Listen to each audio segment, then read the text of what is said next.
Empire at War is a real-time strategy game set in the Star Wars universe. It actually takes place before Episode 4, which is the original Star Wars movie from the late 70s. And in it, you can take part in a story campaign where you can control either the Empire or the Rebels, and it all revolves around the Death Star. We are victorious. The interesting thing about the design in Empire at War is that they've got a two-layered strategy thing going on. In one view, you're looking at the galactic view of the map, so you can see about 3 dozen or more planets in the system.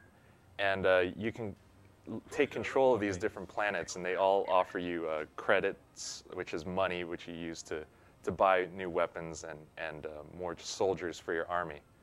And also the planets offer special bonuses. So the planets that you control is an important strategic consideration.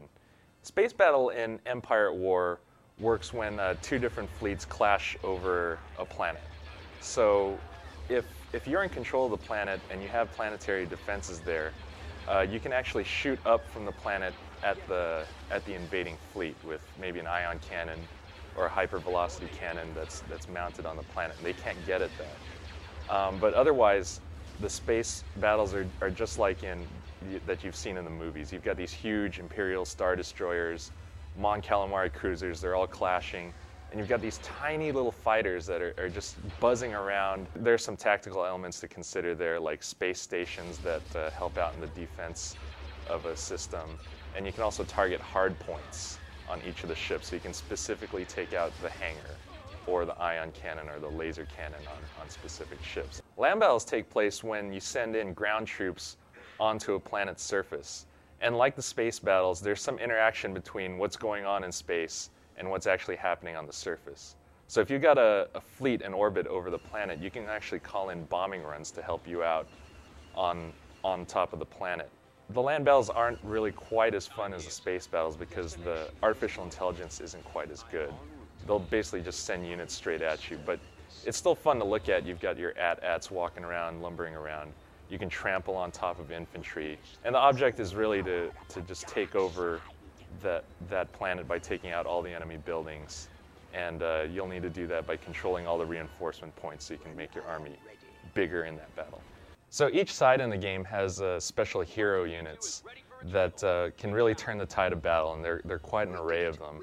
If you're in the Rebellion, you've got C-3PO and R2-D2. If you send them into a land battle, they can hack into enemy turrets and cause them to shoot at their own units, which is pretty cool. It's important to keep your heroes alive because they can really help you out over the course of the campaign. So even though there are only 2 factions in the game, the Rebels and the Alliance, they actually play out pretty differently. The Empire is probably easier to learn at first because they gather up money a lot quicker. So you can build up these huge armies and send them at the enemy and just knock them over with sheer numbers.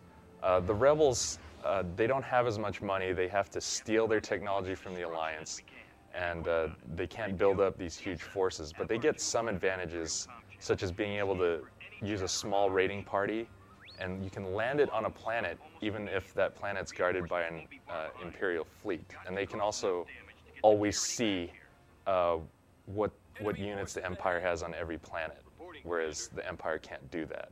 There are a couple primary modes in Empire at War. There's the campaign mode, which involves the story between the Rebels and the Alliance, and you can play as either side. And there's also a galactic conquest mode. It's a little more general. It's not as story-driven. And the galaxy can range in size from as small as 8 planets to as many as about 43 different planets. So in that way, you can vary up how long you want the game to go by choosing the galactic conquest mode. There are also skirmish modes where you can just play a single land battle or a single space battle. And the way you build up your structures and your money is different. You have to send out your army and capture certain points in the map, which gives you more money. And that's how most of your multiplayer action is going to play out as well. Empire at War looks and sounds absolutely fantastic. There's a cinematic camera that you can switch to that gives you a movie-like view of the battlefield. But even in the zoomed-out view, the game looks great. All the character models move around really well. There's some learning curve involved, but if you're familiar at all with any strategy games, you can get right into it pretty quickly.